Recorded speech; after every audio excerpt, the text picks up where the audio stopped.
Like in terms of the potential of having the smaller reactors, it opens up so many opportunities and so many possibilities, particularly for places that don't necessarily have the cost to build out a big nuclear plant. So where are you seeing at this moment the most interest in terms of whether it be sovereign side or whether it be within the United States for this technology?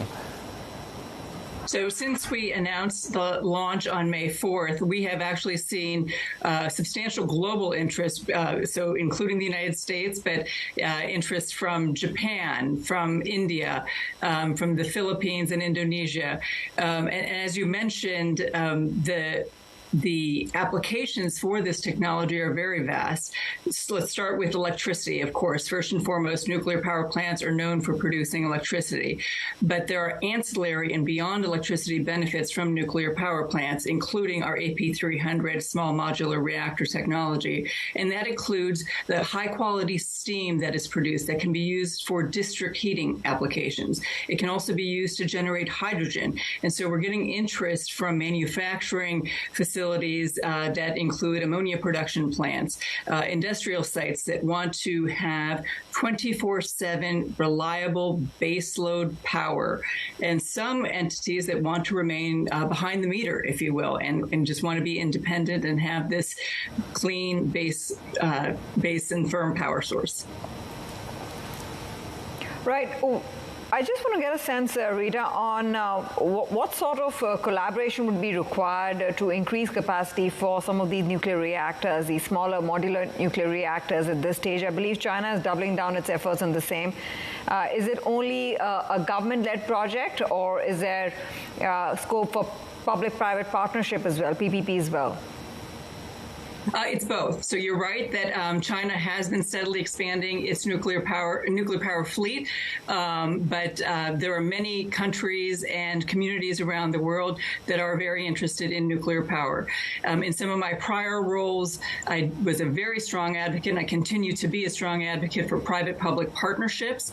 It does take many different entities to make sure that this type of technology and these new projects are successful.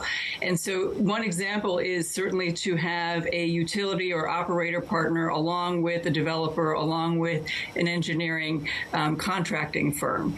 And along with all of that, of course, is an important financing partner. And we are seeing not only the traditional financing coming from state and sovereign entities, but also from private investors. We've seen companies that have been funded not only from angel investments, but also venture capitalists and those types of what is unique, more unique to nuclear than traditionally has been seen coming to the forefront. And how much of it is a priority for governments, given all that's happening on the economy, and the fact that every government at every point in time in every economic cycle has a priority list? And I wonder how much are the governments pushing forward for more development of nuclear energy, and what are they doing with subsidies to improve investment here? So we've actually seen a substantial increase in what I would call government stake around the world, in the United States, in the UK, in nations around the world. Specifically, I would say for two very important reasons. One is to ensure that these nations can achieve the decarbonization targets that have been set forth, appropriately so, by the government, to help decarbonize the electricity sector, to help decarbonize the industrial sector, and to help decarbonize the transportation sector. Study after study has shown that it's going to take a diverse clean energy portfolio, and nuclear must be part of that clean energy portfolio to help achieve these decarbonization targets. Secondly, Rita, we have seen...